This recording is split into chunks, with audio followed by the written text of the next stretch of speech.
Hello বন্ধুরা, একটি গুরুত্বপূর্ণ আপডেট নিয়ে হাজির হয়ে গেছি। আচমকা বাড়ানো হয়েছে কিন্তু নবান্নের নিরাপত্তা, যেখানে আপনারা জানেন সারা রাজ্যবাসী কিন্তু ফুঁসছে। আরজিকর কাণ্ড নিয়ে প্রতিবাদ আন্দোলনের প্রেক্ষিতে নবান্নের নিরাপত্তা বাড়িয়ে দিয়েছেন মুখ্যমন্ত্রী মমতা বন্দ্যোপাধ্যায়। আপনারা জানেন এরকম একটি পোস্ট ঘোরাঘুরি করছে, যেখানে বলা হয়েছে 26শে আগস্ট প্রত্যেকে ওয়েট করবেন। তারপর কিন্তু 27শে আগস্ট নবান্ন অভিযান হবে, যেখানে বলা হচ্ছে এই অভিযানে মুখ্যমন্ত্রীর পদত্যাগ চাই, এই ধরনের একটি স্লোগান নিয়ে সবাই বেরোবে।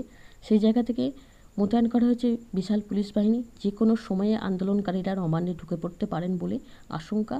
নামানো হয়েছে র্যাফ ও কমব্যাট ফোর্সও। নবান্নে ঢোকার যে সমস্ত রাস্তা রয়েছে সেই সব জায়গায় আলাদা করে দায়িত্বে রয়েছেন পুলিশের পদস্থ অফিসাররা। ওই এলাকায় কার্যত লাল সতর্কতা জারি করা হয়েছে। এই নিউজটা কিন্তু পাওয়া গেছে ওয়ে2 নিউজ থেকে, এবং আপনারা বুঝতেই পারছেন এটা অস্বাভাবিক কিছু নয়। নবান্নের নিরাপত্তা বাড়ানোর জন্যে এই যে প্রতিবাদ আন্দোলনের ঝড় উঠেছে চারিদিকে, সেই জন্যেই কিন্তু এই ধরনের কড়া সতর্কবার্তা নিয়ে প্রস্তুতি নেওয়া হয়েছে। তো আপনারা জানেন যেভাবে রাজ্যবাসী আরজিকর কাণ্ড নিয়ে ফুঁসছে এবং আন্দোলনে নেমেছে, সেই জায়গা থেকে বিভিন্ন স্কুলগুলোতে যে ধরনের মিছিলগুলো হচ্ছিল শিক্ষা দপ্তর থেকে কার্যত সেগুলো বন্ধের জন্য রীতিমতো একটা নোটিশ দিয়ে প্রত্যেকটা স্কুলগুলোতে কিন্তু এগুলো বন্ধের নির্দেশ জারি করা হয়েছে।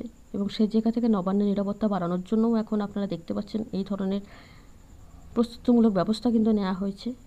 তো দেখা যাক পরবর্তী দিনে কী ধরনের আপডেট এখান থেকে উঠে আসে, সমস্তটাই আপনাদের সাথে শেয়ার করব।